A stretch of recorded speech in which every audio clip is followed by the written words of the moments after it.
भीष्म पितामह ने मृत्यु के समय कर्ण को कौन सा रहस्य बताया? मित्रों, कुरुक्षेत्र युद्ध आरंभ होने से पूर्व पितामह भीष्म और कर्ण में इतनी कटुता उत्पन्न हो गई थी कि भीष्म पितामह ने कर्ण को युद्ध करने से रोक दिया था। तब कर्ण ने भी यह घोषित कर दिया था कि जब तक भीष्म पितामह युद्ध भूमि में रहेंगे और जब तक वह सेनापति हैं, तब तक मैं युद्ध करने नहीं आऊंगा। और जब भीष्म पितामह बाणों के सैया पर लेटे अपनी अंतिम घड़ी आने की प्रतीक्षा कर रहे थे, तो एकाएक वहां उनसे मिलने कौरव और पांडव पक्ष के समस्त योद्धा पहुंचे। लेकिन वहां सबसे अंत में कर्ण आए थे, जिनको एक दूसरे को देखना भी स्वीकार नहीं था। तब उन दोनों में अंतिम समय क्या हुआ जानकर आप हैरान रह जाएंगे।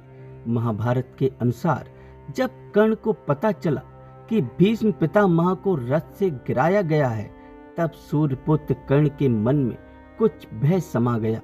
वह बड़ी उतावलापन के साथ उनके पास आया। उस समय उसने देखा महात्मा जी सरसैया पर सो रहे हैं। भीष्म, जो कि नेत्र बंद थे, उन्हें देखकर कर्ण की आंखों में आंसू छलक आए और पितामह से बोला, कुरुश्रेष्ठ, मैं वही सूर्यपुत्र कर्ण हूँ जो सदा आपकी आंखों में खड़ा रहता था और जिससे आप सदैव घृणा दृष्टि से देखते थे। कर्ण ने यह बात उनसे कही।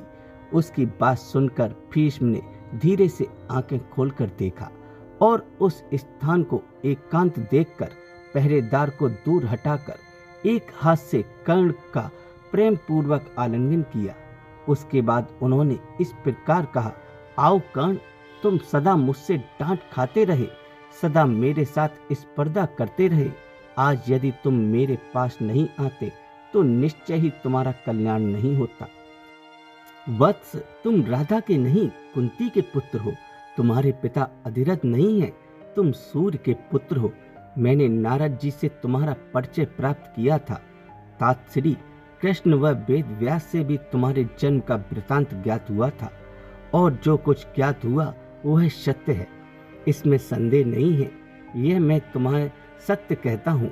वीर, मैं कभी कभी तुमसे जो कठोर वचन बोल दिया करता था, उसका कुछ उद्देश्य था, तुम्हारे उत्साह और तेज को नष्ट करना, क्योंकि सूत नंदन मैं नहीं चाहता था कि तुम अपने छोटे भाइयों के साथ युद्ध करो।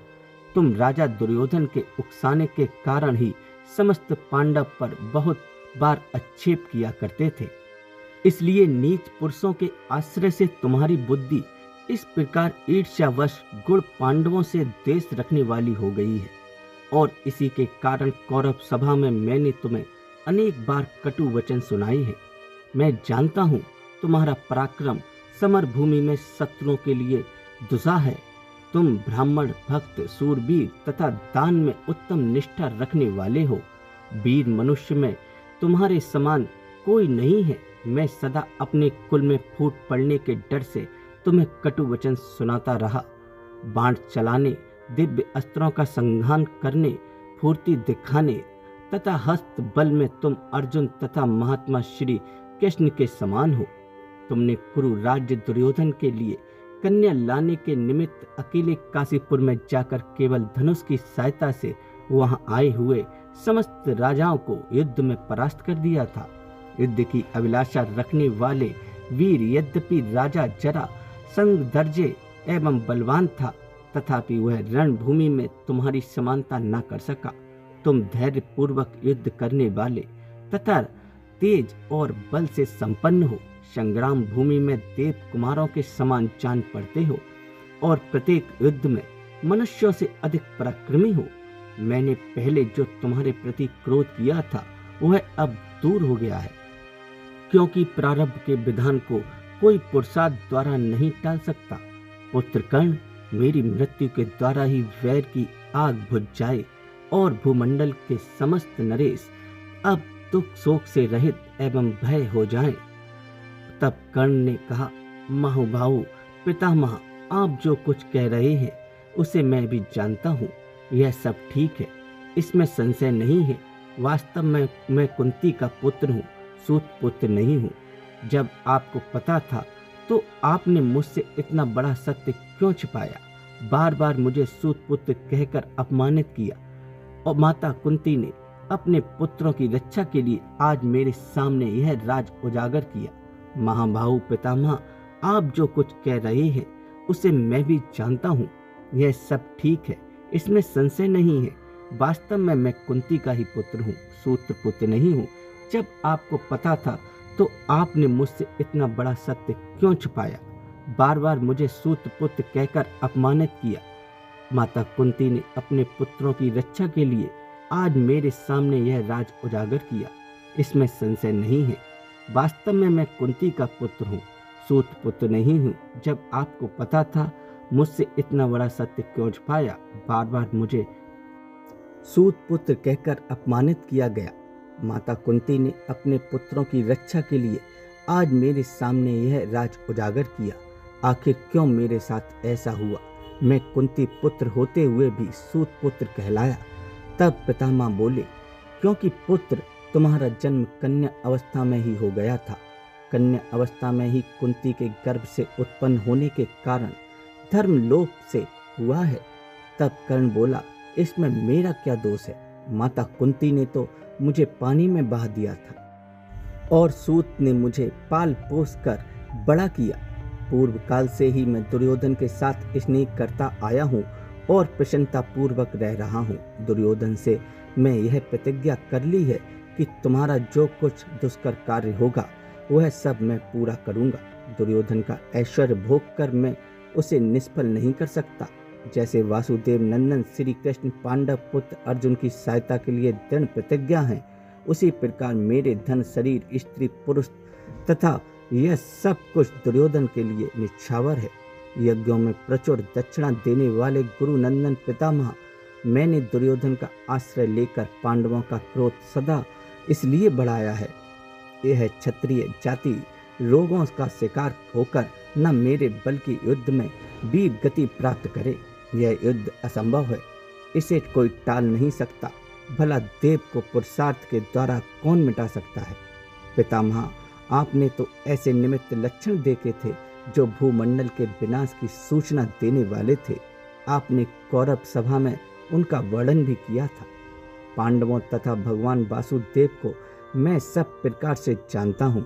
वे दूसरे पुरुषों के लिए सर्वथा जय हैं, तथापि मैं उनसे युद्ध करने का उत्साह रखता हूँ और मेरे मन का निश्चित विश्वास है कि युद्ध में पांडवों को जीत लूंगा। पांडवों के साथ हम लोगों का यह बैर अत्यंत भयंकर हो गया है, अब इसे दूर नहीं किया जा सकता। मैं अपने धर्म के अनुसार प्रसन्न चित्त होकर अर्जुन के साथ युद्ध करूंगा। हे पितामह, मैं युद्ध के लिए निश्चय कर चुका हूँ, इसलिए हे तात, मेरा विचार है कि आपकी आज्ञा लेकर युद्ध करूं। अतः आप मुझे इसके लिए आज्ञा देने की कृपा करें।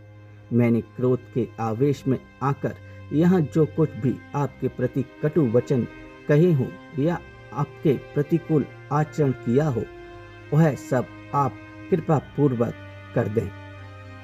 तब भीष्म ने कहा, हे कर्ण, यदि यह भयंकर वैर अब नहीं छोड़ा जा सकता तो मैं तुम्हें आज्ञा देता हूँ कि तुम स्वर्ग प्राप्ति की इच्छा से युद्ध करो और दीनता और क्रोध छोड़कर अपनी शक्ति और उत्साह के अनुसार सत्पुरुष के आचरण में स्थित रहकर युद्ध करो। तुम रण क्षेत्र में पराक्रम कर चुके हो और आचरणवान तो हो ही। हे पुत्र कर्ण, मैं तुम्हें आज्ञा देता हूँ, तुम जो चाहते हो वह प्राप्त करो। धनंजय के हाथों से मारे जाने पर तुम्हें क्षत्रिय धर्म के पालन से प्राप्त होने वाले लोगों की उपलब्धि होगी। तुम अभिमान शून्य होकर बल और पराक्रम का सहारा ले युद्ध करो।